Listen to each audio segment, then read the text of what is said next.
In 1944, Paris, considered one of the most beautiful cities in the world, was completely in the hands of the Nazis.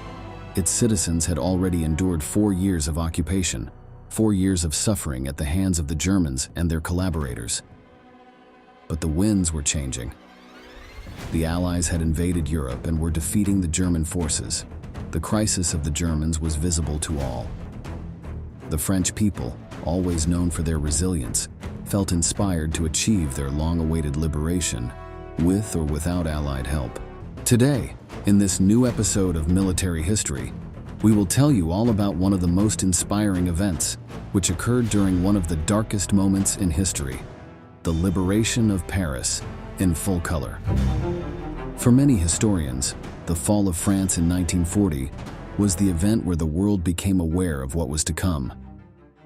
The French command and its allies had underestimated Adolf Hitler, and consequently, the country was in his hands.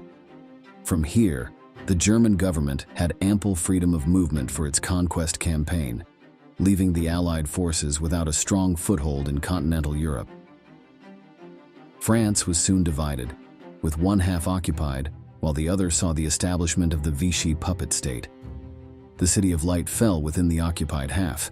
The government headquarters shifted to the city of Vichy, but the conquest of the former capital held undeniable symbolic value. Hitler, who considered Paris the most beautiful city in the world, wasted no time in celebrating his victory by touring it. He was seen on the Champs-Élysées, the Arc de Triomphe, and obviously the Eiffel Tower. Let's now watch a video of the Führer strolling with his men through the newly conquered city.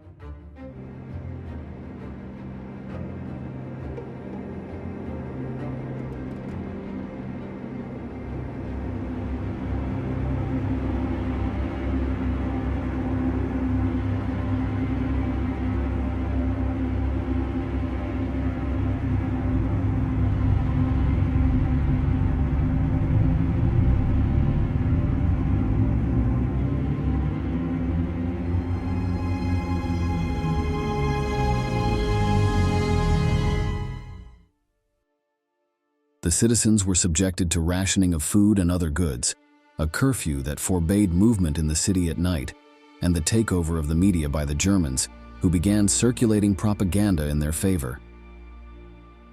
Any Parisian who dared to rebel was harshly suppressed. Nevertheless, the Nazis could not prevent the emergence of civilian resistance.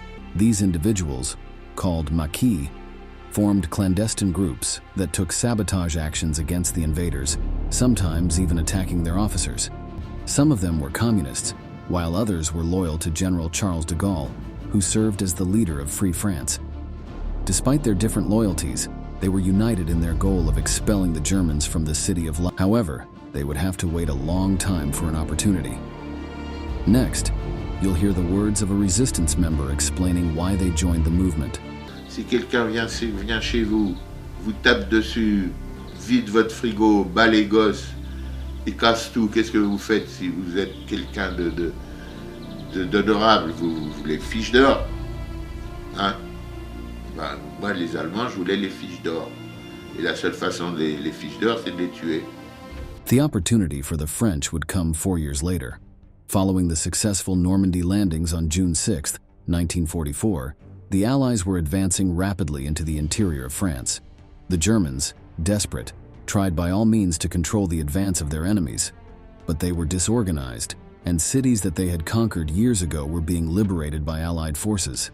Hitler had ordered that only he would make all military decisions, so the Germans were forced to wait for information to reach Berlin and then return to the front. Thus, while they yielded more and more territory, they found themselves cornered by the troops led by Supreme Allied Commander Dwight Eisenhower.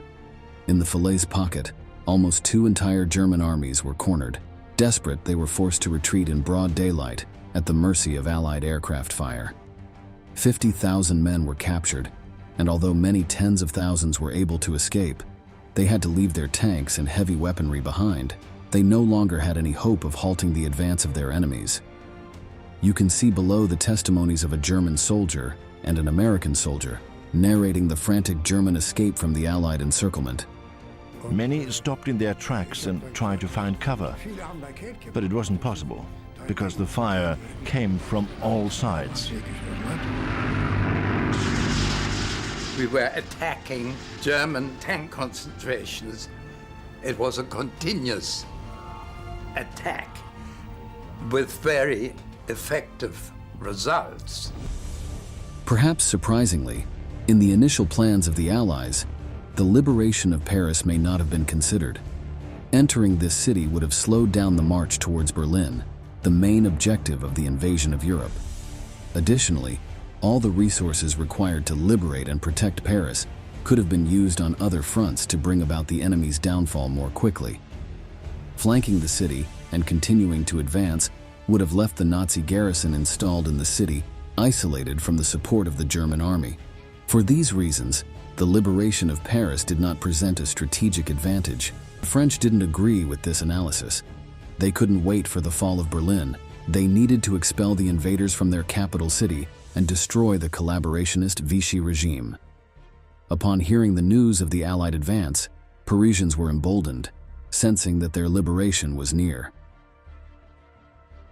On August 15, 1944, employees of the Paris Metro and the police decided not to show up for work. 3 days later, workers across the country, led by the French Communist Party, joined in, declaring a general strike. German soldiers suppressed the French employees. There were casualties, but the strike persisted. Meanwhile, radios and newspapers controlled by the French forces of the interior called for a popular civil insurrection. The German garrison, although still significant, was not as numerous, as some troops were fighting on the French front, while others had been withdrawn to protect German territory from a possible future invasion. On August 19th, while the Allied troops still hesitated to enter Paris, real skirmishes began between German soldiers and the French population. Members of the police seized the prefecture and began firing at the occupying forces.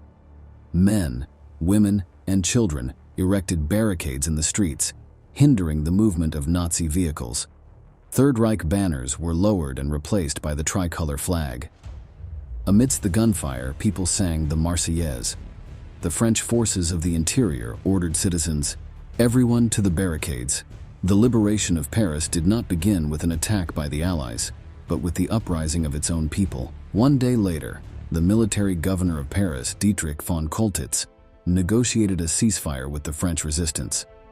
Unaware that the Allies were planning to bypass the city, Choltitz ordered several of his troops to withdraw, seeing it as unlikely that they could successfully defend the city.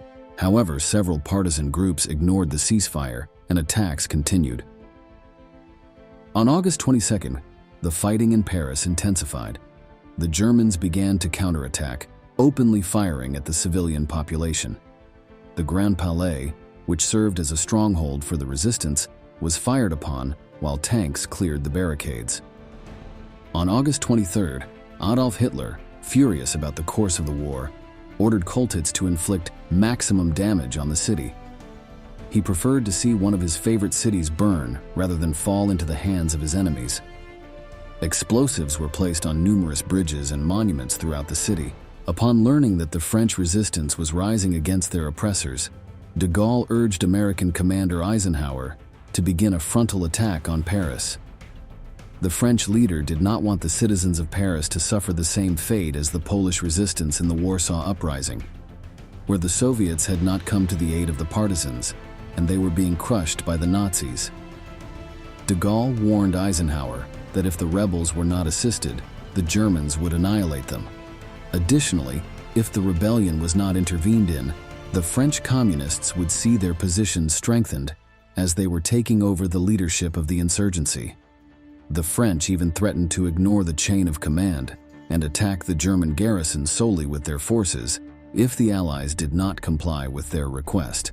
However, despite sympathizing with the Parisian population, Eisenhower turned a deaf ear to his comrades' complaints. On August 24th, General Philippe Leclerc, with de Gaulle's permission, disobeyed his American superior and sent the vanguard of his 2nd Armored Division to Paris. They engaged in combat with the entrenched German troops on the outskirts, forcing them to retreat. Leclerc's insubordinate maneuver forced the hand of the Allies.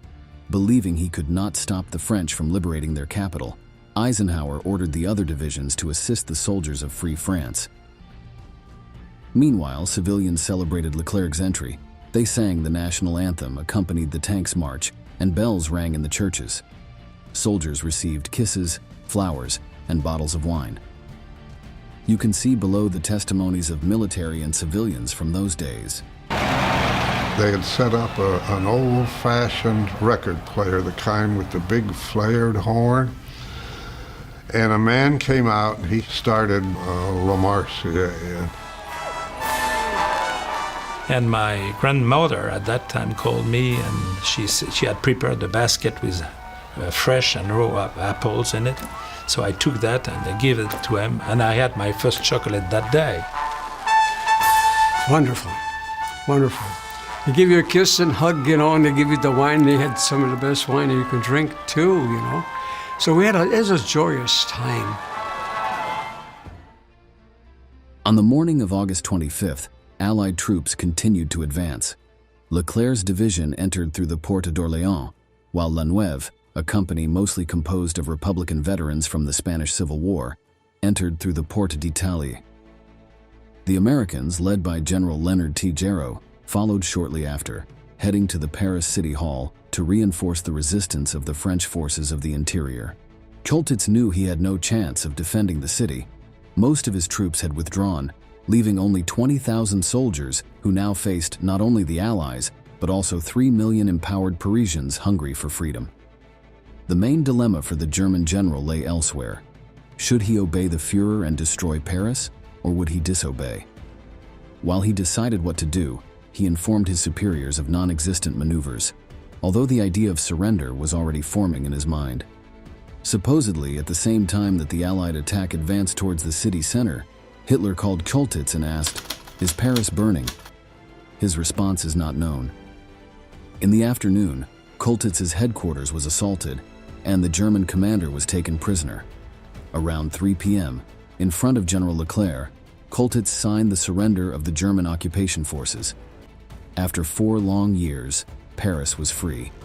Choltitz, for disobeying Hitler's orders, became known as the Savior of Paris. According to him, destroying the city would have been an evil and shameful act against a city that is a cradle of culture. However, the French resistance declared that executions and repressions against the Parisian population continued until just hours before the surrender of the German contingent. For them, the city was saved because Choltitz knew that a Nazi victory was impossible and did not want himself and his men to suffer possible reprisals from the Maquis. The streets of the city exploded in scenes of celebration. Entire blocks were turned into dance floors, music played for entire nights, kisses were freely given to the liberators and the resistance fighters without any restraint. Charles de Gaulle addressed the French people on the radio and delivered a speech that will be remembered for posterity. Let's listen to a well-known excerpt from it below, allowing us to use a black and white video, as its epicness is worth it.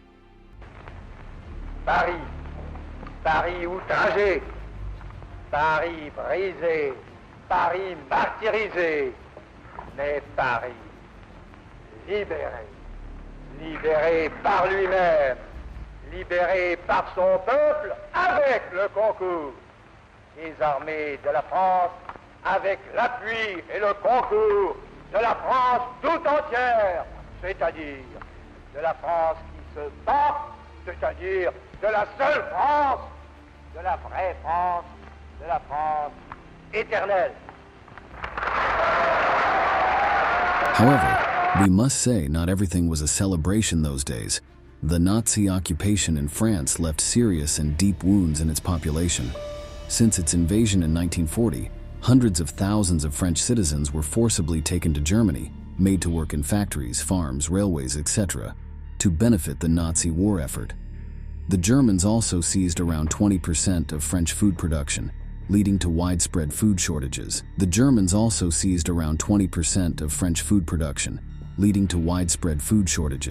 49 concentration camps were built on French soil, where the Jewish population was sent. Over 77,000 died during the war, nearly a quarter of its total population. All these crimes led to French retaliation shortly after liberation. The Nazis who had occupied Paris had already withdrawn, or had been taken prisoner, so the vengeance fell upon the collaborators. Women accused of consorting with the Germans were violently shaved and publicly displayed for the amusement of others. Informers, merchants who conducted business with the invaders, writers, and journalists who advocated collaboration were in many cases executed without trial by French civilians and partisans. Sometimes the severity of the act didn't seem to matter, and mere suspicion was enough for condemnation. It is estimated that in the days following the liberation of Paris, the resistance murdered 20,000 people in French territory. For many, these acts of retribution were not far removed from the atrocities committed by the Germans, and were a stain on what was the glorious liberation of Paris. For others, they were completely justified, as each of the executed individuals collaborated with the regime that terrorized not only France, but almost the entire world. There were also political trials.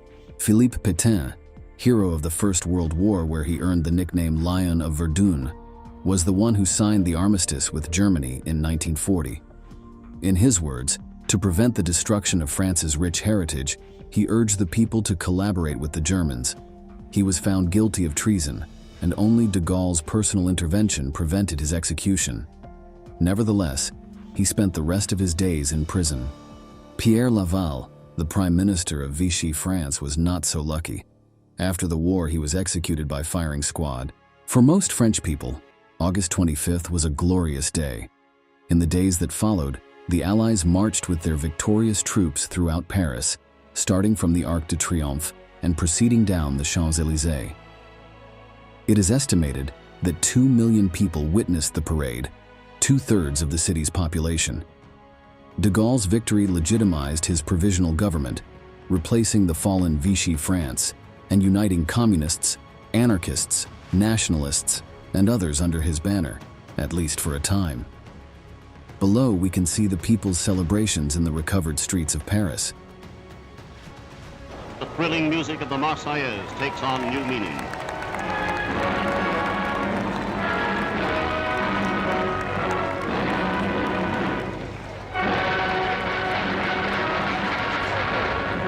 Deliverance has come so suddenly to these people, they are slow to realize the nightmare of occupation is over. This is but a foretaste of things to come as the Allies move forward. The V for Victory sign, once the symbol of a hope, is now a reality. While Paris was free, much of France still remained in the hands of the Germans.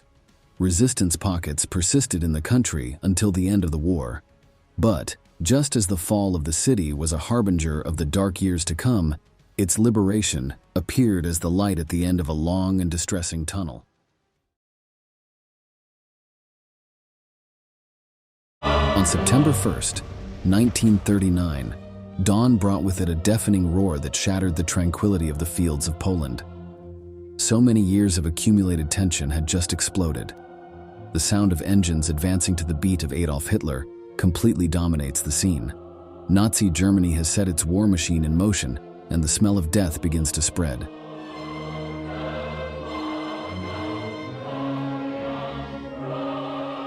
This is the first chapter of a story of horrors that will keep the entire world in suspense. The Western powers that hope to avoid a conflict no longer have a choice. They must face the brutality of the forces of the Third Reich, which with each step it takes, unleashes all the German violence that has been cultivated for years. In this new military history video, we will discover everything about the fierce invasion that meant the beginning of the Second World War. Stay with us and discover how the Führer's troops made their enemies tremble, plunging all of Europe into darkness. Wszystko się zawaliło. Belki to ciężkie wszystko, to zaczęło się walić. Chwila tylko błysk, huk i kurz. Pełne usta tynku. I my w tej ciemności. I się krzyczymy, kto jeszcze żyje, kto jest. To straszna rzecz.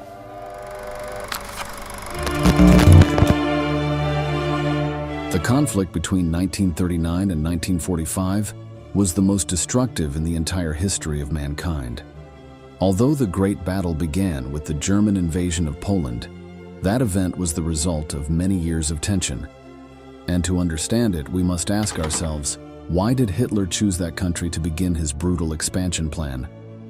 The short answer would be that the Führer was a ruthless dictator who dreamed of conquering all of Europe. The annexation of Polish territory was simply one more step in his plan to achieve total domination. Poland was an opponent without enough power to resist an attack by the German army, and as the Nazi leader calculated, the other powers of the continent would not be able to intervene in time. However, the background is much more complex, and to understand it, we must travel back several years to the First World War. That conflict ended with the defeat of the Germans, which was confirmed by the signing of the Treaty of Versailles in 1919. The peace agreement ended the conflict and established several points that caused a feeling of humiliation in the Germans. One of them was the reduction of their army to only 100,000 men, in addition to the prohibition of recruiting new soldiers. The nation was practically demilitarized, but that was not all. On the other hand, when the treaty was signed, the victorious Allies divided the territory that had been part of Germany. They also did the same with that of their war partner Austria-Hungary, and with the Russian Empire that had disintegrated under Bolshevik control. A series of countries emerged from there, including Poland, which had last existed as an independent state in 1795. Another was Czechoslovakia, whose name reflects the decision of the Allies to combine areas dominated by two different ethnic groups, the Czechs and the Slovaks. Hitler despised these new nations. However, he took advantage of them, as both had significant German populations. He feigned a false concern for the welfare of these people as a pretext for demanding territorial concessions. The Führer felt that the Treaty of Versailles not only entailed a huge humiliation for the German people, but also represented an injustice that he was determined to right. The first step was to take back what was his.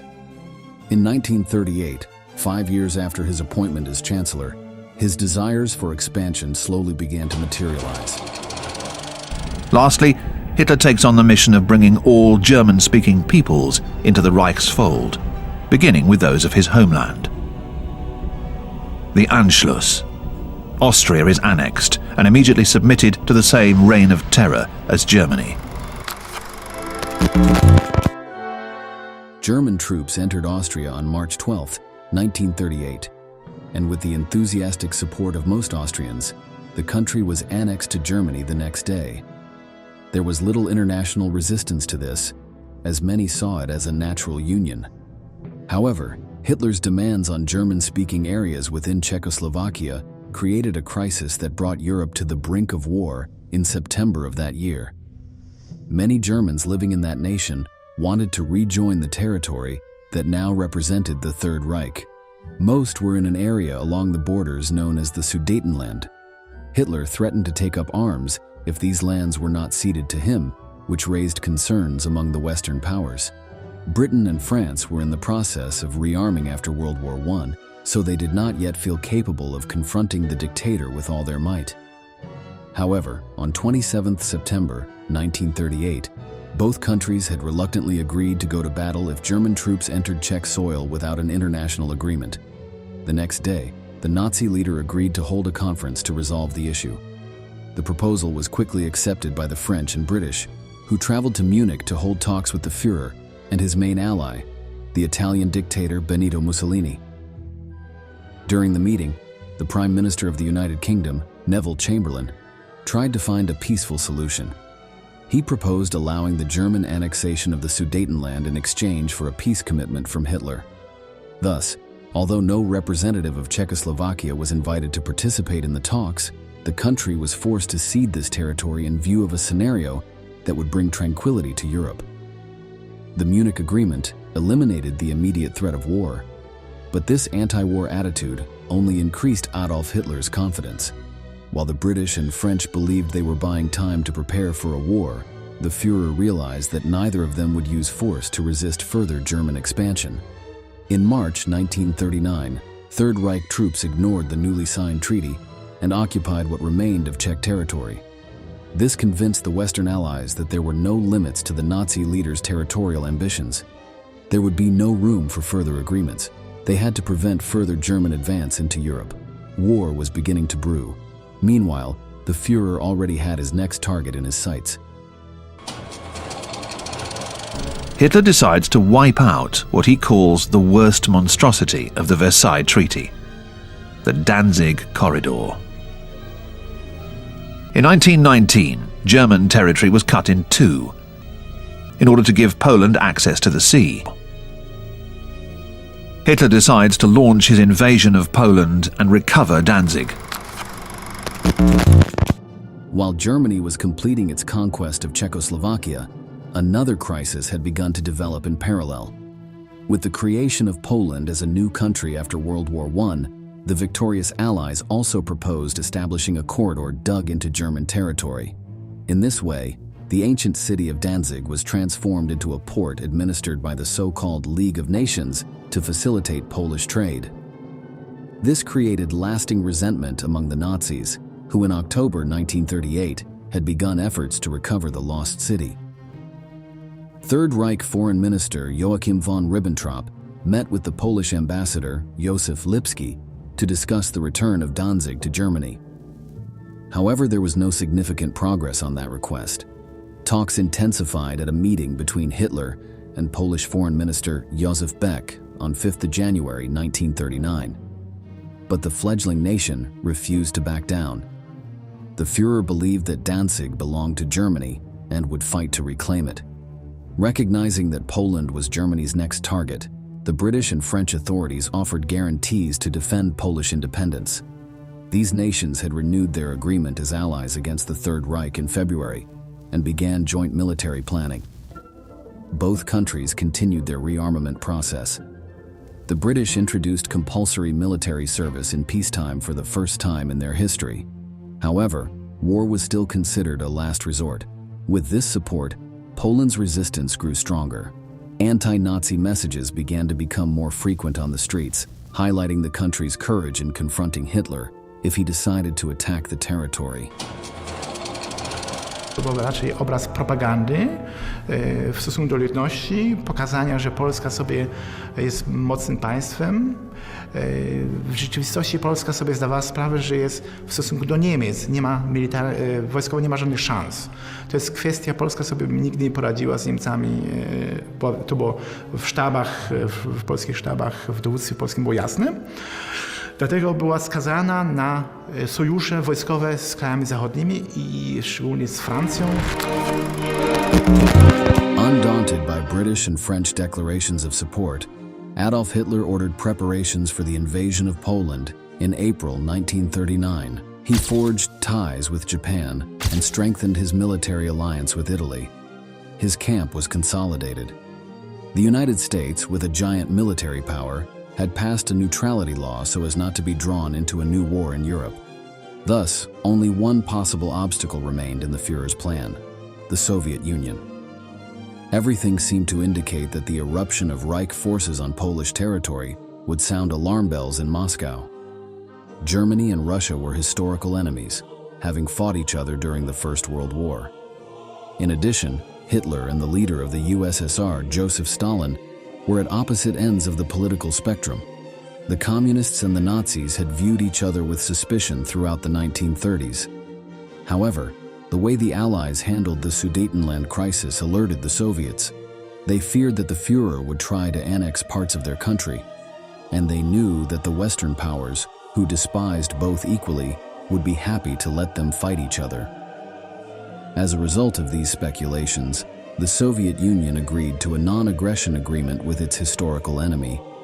Thus, in August 1939, Hitler and Stalin signed the pact that left the authorities in London and Paris perplexed. However, the biggest surprise would be the secret clauses that had been agreed between the two nations. Germany had announced that it was ready to invade Poland, and far from opposing it, the USSR began plans to join the attack from the east.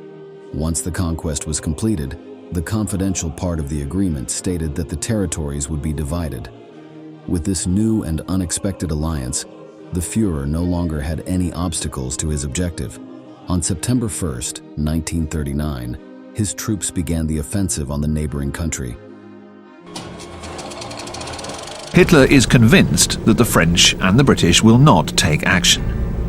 Yet the two governments meet immediately and send him an ultimatum demanding that he halt all military action against Poland.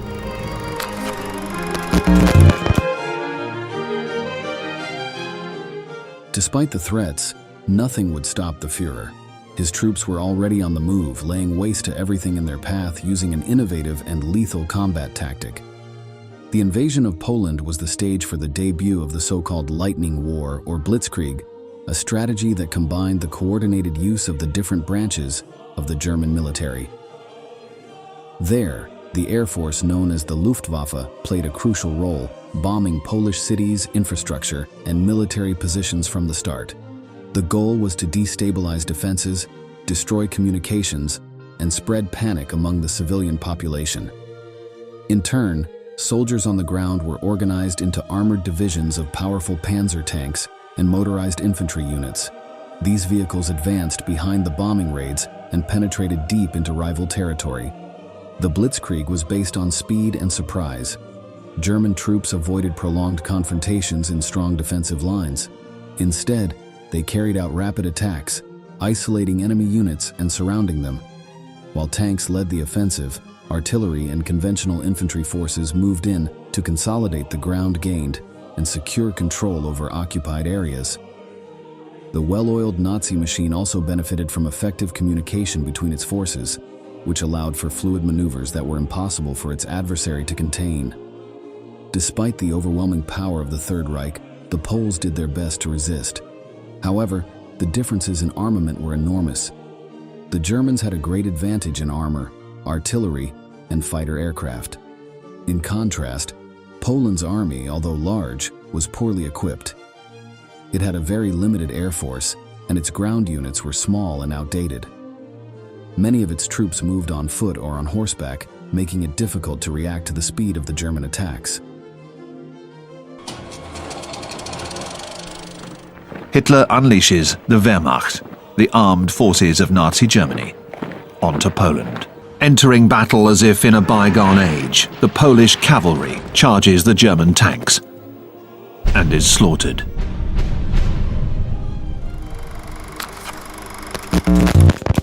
The initial chaos of the conflict quickly spread over the territory of Poland. The final destination, the capital, Warsaw.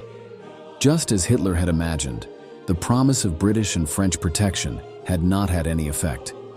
It took 2 days for the Prime Minister of the United Kingdom, Neville Chamberlain, to transmit an announcement informing his nation of what was now inevitable. At 11:15 on 3 September, after receiving no response to the ultimatum sent to the Führer demanding a withdrawal, war was declared against Germany. Faced with the news, the people were frightened and plagued with uncertainty. However, this outcome was not a surprise. Tensions in Europe had been increasing for years despite Britain and France's refusal to accept it. Now it was time to fulfill their promise of assistance to the Poles. French forces attack on September the 7th, 1939, 4 days after declaring war. This offensive, launched to show public opinion that Poland has not been abandoned, advances 8 kilometers into the Saar region. Despite this small presence in the fighting, the Allied powers did not launch any significant offensives on the Western Front, which destroyed Polish hopes of an attack that would force the Germans to redeploy their forces. On the contrary, the full power of the Third Reich fell upon Poland. As if that were not enough, the situation became even grimmer on 17th September, when Russian troops began to cross the border from the east. The Polish army was already at a disadvantage, but when the Soviets attacked, the outlook became desperate. As previously agreed with Hitler, the Soviets have invaded the eastern half of Poland. Here, German and Soviet soldiers are fraternizing, an incongruous sight to say the least. The Nazis hand out flyers that read, "The German army salutes the Red Army of workers and farmers, which it has always held in the highest respect." The advance of the circumstantial partners was relentless despite the Polish efforts. The defense was fierce. But stopping the joint brutality of the Germans and Soviets proved impossible. The capital of the country was surrounded by the enemy, who launched constant offensives to take control of the city. However, the heroic resistance of the local soldiers delayed that plan. This did not sit well with the Führer, who responded with even greater violence. On the 25th of September, Hitler orders the bombing of Warsaw. The city is surrounded, but still holding out.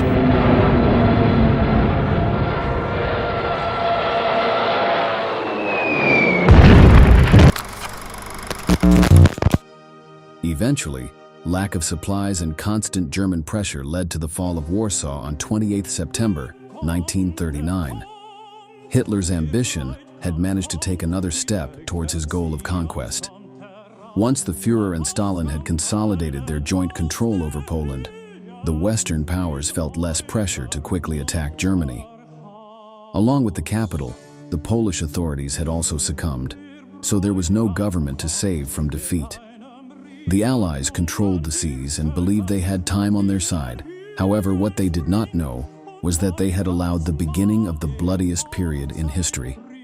The greatest atrocities that humanity had ever seen would soon materialize, and the Polish people were the first experiment. Hitler and Himmler, the head of the SS, will now take care of Poland by naming the Nazi Hans Frank Governor-General of the occupied Polish provinces, who proclaims, "I have the power of life and death over the Polish people." According to historians, Poland became the only nation occupied by Hitler in which there was no collaboration between conquerors and conquered. An estimated 5.5 million people died under Nazi rule in their country, half of whom were Jews. That was not all, however, as another 150,000 died under Soviet rule. Nazi propaganda portrayed Poles as oppressors of ethnic Germans in that nation and used this as a pretext to subject the people to the most brutal slavery. Local citizens responded by organizing one of the largest resistance movements in territory occupied by the Third Reich. Die Juden und die Polen, das waren wirkliche Untermenschen. Das war ganz klar, die galten nichts für die deutschen Besatzer. Sie wollten keine Nation haben mit einem intelligenten oder gebildeten Überbau. Sie wollten eine wirklich niedrige Arbeiterkolonie entwickeln. Das war auch ganz im Sinne meines Vaters. Poland's suffering was the calling card of the fearsome Nazi regime. However, after the conquest of that territory, several months passed before Hitler's next move. Because of that, the British and French held out hope that they could find a solution to the conflict without unleashing a full-scale war. That illusion vanished when the tanks of the Third Reich began to arrive in Western Europe, from the Netherlands to Belgium, and finally to France itself. Everyone suffered the savage power of the Germans, and millions of people died as a result of the numerous battles. World War II was underway, and nothing could stop it.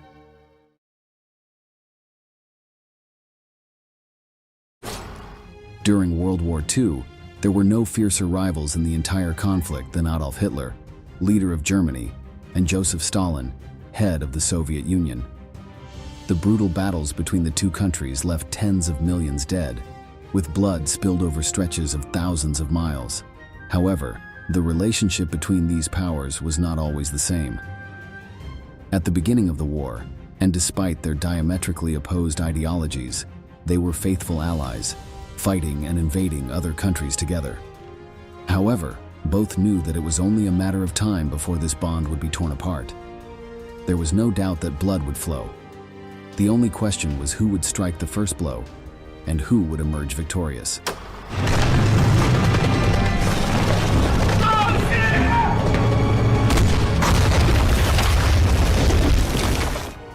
Today, in this new episode of Military History, we will tell you all about the intriguing pact between two of the most sinister figures in history, Stalin and Hitler, from the creation of this alliance to its explosive destruction. A few months before the outbreak of World War II in September 1939, Hitler was preparing to continue his campaign of conquest. Austria and the Sudetenland region of Czechoslovakia were already in his hands, invaded and annexed without any resistance. The other powers in Europe, mainly the United Kingdom and France, had weakly protested against these operations, but their complaints were ignored by the Führer. The next target of the Third Reich was in the east. It was Poland, a prize much coveted by the Nazi leader, who sought to expand his empire into this territory. But unlike his previous victims, the Poles made it clear that if they dared to cross the border, they would be greeted with a storm of bullets. On this occasion, the British and French also threatened that if the country's sovereignty was endangered, war would be declared. Hitler was not very worried about this scenario, however. He did not believe in the threats from the Allies and thought that even if they were true, his armies would not be able to resist the modern German forces. But there was one aspect of the situation that kept him awake at night. If war began, what would his main enemy, the Soviet Union, do? Joseph Stalin, the dictator of the Eurasian giant, asked himself the same question about his rival. He had no doubt about what Nazism thought of him and his people, made up largely of Slavs and Jews. The party's ideology considered them inferior and subhuman, unworthy of sharing the planet with the superior Aryan race. In turn, communism threatened traditional Western values and was a direct path to barbarism. The survival of the German man would only be guaranteed when they were destroyed. War between the two nations was inevitable. Here we have a popular illustrated history of so-called racial science that was published in Germany in the 1930s. So we have the pure Germanic youth as opposed to the degenerate Jewish youth. On the right-hand side here is a rather crude world map purporting to show revolutions that were instigated by Jews and their associated Freemasons. So we have here, in fact, a perfect illustration of Hitler's view of the Untermensch, the subhuman, conflation of the Jew, the Slav and the communist. These were the very peoples that were now ripe for subjugation and indeed for extermination in Germany's eastward cultural mission. The territory Hitler wanted could only be obtained through war. Knowing this, Stalin tried to negotiate treaties with the United Kingdom and France to achieve a defensive alliance, guaranteeing that if one was invaded, the others would come to its aid. But these agreements never came about. The Soviets suspected that the Allies wanted the Russians and Germans to engage in a long and costly war, leaving the rest of Europe free of hostilities. For his part, Hitler did not want such an alliance to be cemented, as he feared facing a two-front war. That is why he resorted to a plan as desperate as it was surprising. He would establish a pact with his greatest enemy before any other treaty could be made. Thus began the rapprochement between the foreign ministers of Germany, Joachim von Ribbentrop, and of the Soviet Union, Vyacheslav Molotov. To the surprise of many, who perhaps expected that the negotiations between these rivals would not prosper, they were carried out very quickly. On August 23, 1939, with the approval of their respective heads of state, the Molotov-Ribbentrop Pact was signed. It guaranteed 10 years of peace between the two countries. In this way, Hitler could invade Poland and even engage in a war with the Allies without risk of Soviet intervention. For his part, Stalin would have time to organize his Red Army for the conflict against the Germans, which, despite the treaty, he still believed impossible to avoid. In the Kremlin, Stalin proposed a toast. I know how much the German nation loves its Führer.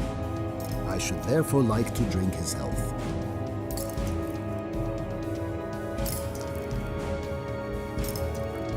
But like Hitler, Stalin was also acting from fear that Hitler would attack him.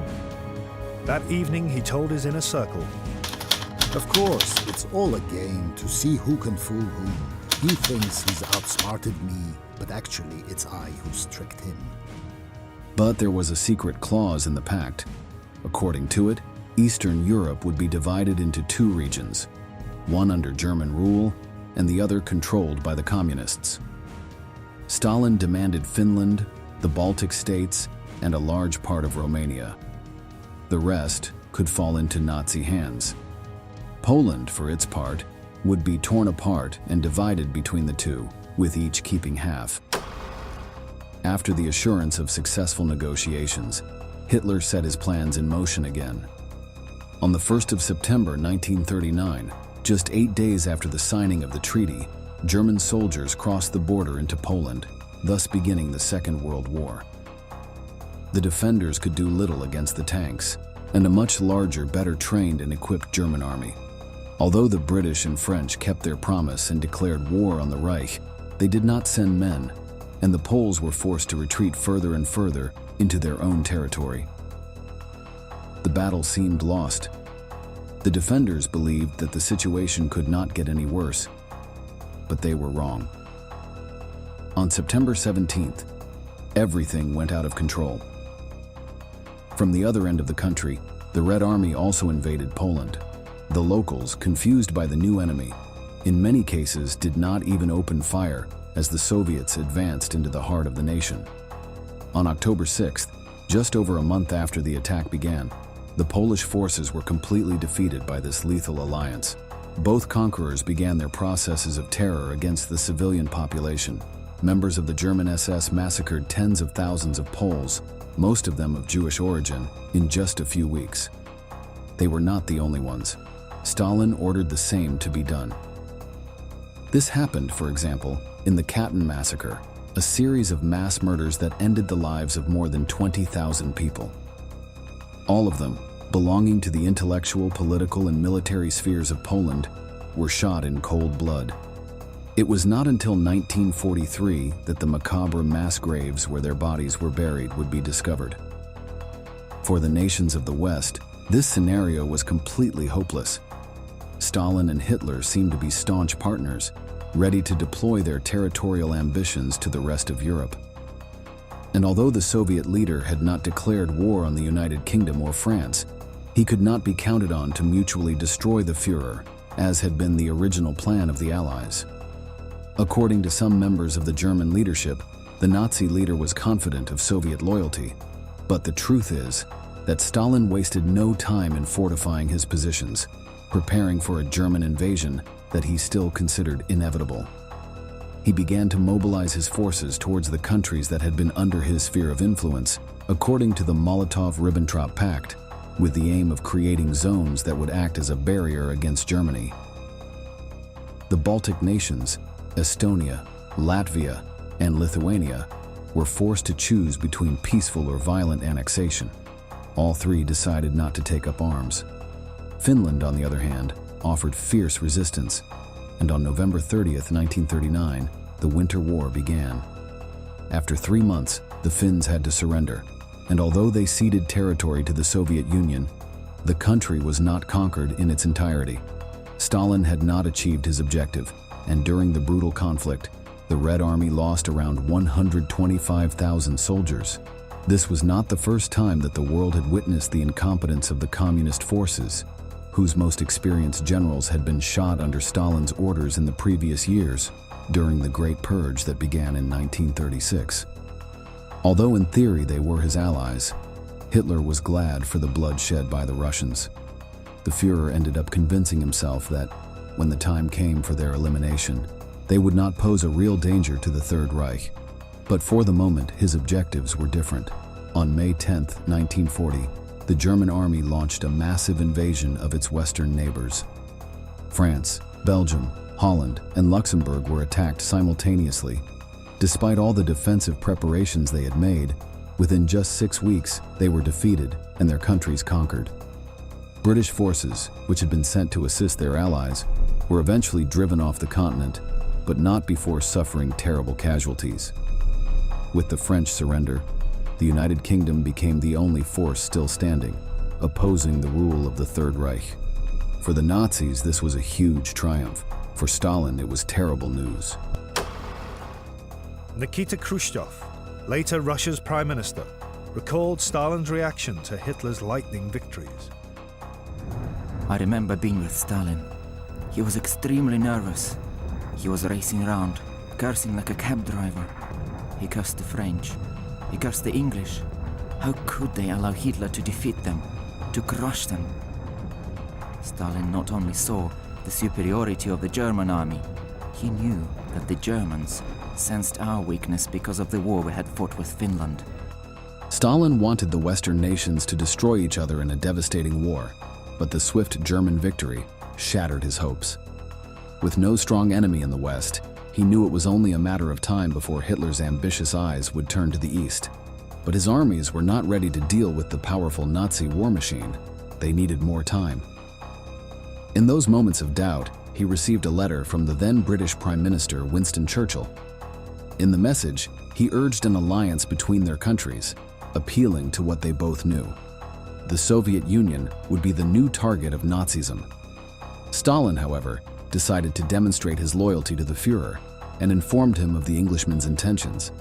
But this turned out to be a huge mistake. After France's crushing defeat, Hitler was surprised that the United Kingdom had not tried to negotiate peace with Germany. Added to this was the fact that Franklin Roosevelt, upon being re-elected President of the United States, denounced German ideology in his acceptance speech. The Nazi leader felt that these two countries would be the core of a new alliance, created in order to defeat his forces. The revelation that the Soviet Union had been invited to join only cemented his suspicions. If Stalin accepted, his position would no longer be so weak, and he would be able to stand up to the powerful German army. Thus, Hitler came to a brutal conclusion. The communists had to be crushed immediately. However, other campaigns in the Western theater of operations, such as the Air Battle of England, kept him busier than he would have liked. By early 1941, however, his plans were already in motion. Although the United Kingdom was still in the war, the Führer thought it was no risk, and despite Roosevelt's fiery speeches, the United States still remained neutral. It was time for Nazi Germany's most ambitious operation, the massive invasion of the Soviet Union. Stalin received numerous reports from his spies, warning him of troop movements on the German border. Even Churchill himself shared similar reports from his own agents, but the communist leader chose to ignore them. He did not think that the Reich's forces would get involved in a two-front war, so he maintained that as long as the United Kingdom remained steadfast in the conflict, its territory would be safe. But his way of thinking was not the same as that of his rival. Stalin was trusting Hitler to act rationally. And to fight Britain and Russia at the same time was clearly irrational. But Stalin failed to realize that despite their similarities, there was one profound difference between him and Hitler, which made his perfect logic irrelevant.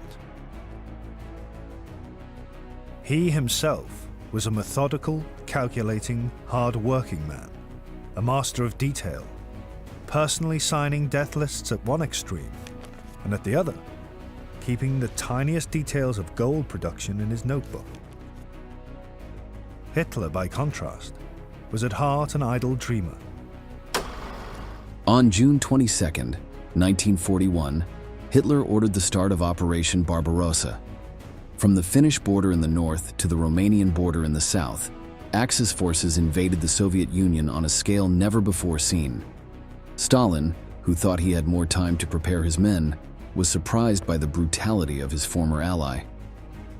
Within days, tanks advanced hundreds of miles inland, destroying everything in their path.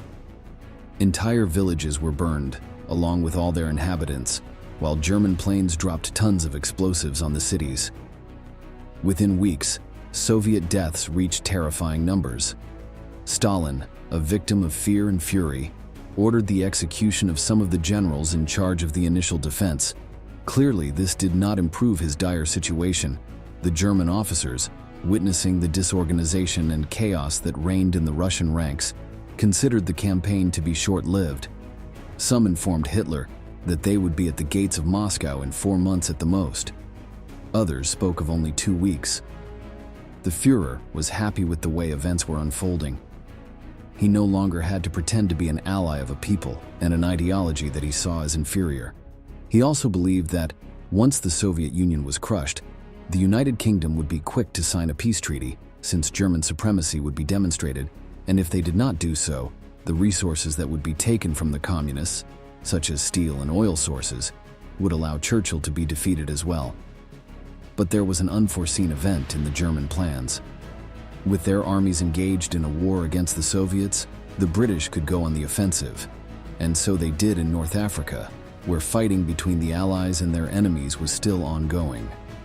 The German situation worsened even more when, on December 7, 1941, Japan attacked the American naval base at Pearl Harbor. This was the spark the Americans needed to ignite their fighting spirit, and they finally joined the war against the Axis forces. Meanwhile, the Red Army, despite its initial disasters, was proving to be a more feared enemy than expected. Stalin and his generals managed to quickly mobilize reserves of men, and despite the terrible casualties suffered, there were still fighters ready to face the invaders. They also managed to move their heavy industries from the western cities beyond the Ural Mountains. In this way, the resources the Germans so craved were kept out of their reach, and the locals were able to continue building the war material necessary to fight. After 4 months, the deadline that several German officers had set as the maximum point of Russian resistance, they had not been able to meet almost any of their objectives. Moscow remained firmly in Soviet hands, and now a patriotic fervor circulated in the men and women of the Union. Everyone would do their part to eliminate the Nazi aggressors. Некоторые перепуганы интеллигентики. Не так страшен черт, как его малюют. Кто может отрицать, то наша Красная Армия не раз обращал паническое бегство в слоеные немецкие войска. Если судить не по фастинам за минам немецких пропагандистов, а по действительному доложению, Германии нетрудно будет понять, что немецко-фашистские захватчики стоят перед катастрофой. With the entry of the United States into the conflict, the main axis of the anti-Nazi resistance was formed, made up of Americans, British, and Soviets. In this way, Hitler ended up being the cause of creating the alliance that he so feared, and which led him to betray his former partner. Beginning in 1942, with the joint operations of the Western powers and the Communists, the German situation only worsened. While German morale and resources rapidly diminished, Soviet fighting spirit continued to increase. When the invaders tried to conquer Stalingrad in the middle of that year, their forces were devastated by the resistance of the defenders. Hitler, suffering from a shortage of soldiers and equipment, was forced to order a retreat. In the following years, all the territory they had conquered was liberated until the fighting reached German soil itself. The Führer, cornered and desperate, succumbed to his paranoia, which ended up taking him to the grave in April 1945. We have reached the end of this video, and we want to ask you, do you think the war could have ended differently if Hitler had not betrayed Stalin?